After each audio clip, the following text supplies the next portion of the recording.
Pangutana sa ato ang follower, attorney, doon na ba'y mapasaka nga kaso batok sa maestra kung ang bata napaakan sa iro sud sa eskwelahan? Ang tubag, depende. Ningon ang ato ang family code ug ang the new civil code. Ang mga tinugyanan sa eskwelahan, apil na ang mga maestra ug mga prinsipal. Kinahanglan duna gayoy pag-amping, mupatuman sila og sakto nga diligence aron bantayan ang ilahang mga tinun-an while under their custody.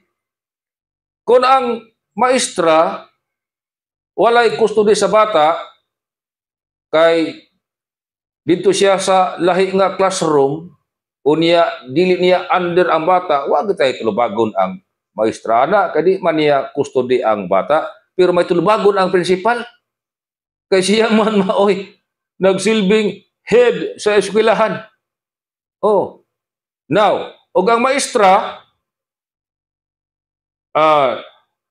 wa kabantay nga dunay iro ni sud siyang classroom, unya gipaak ang tinun-an, may tulubagon ang maestra, may tulubagon sab ang principal. Unsay kaso nga pasaka? Damages.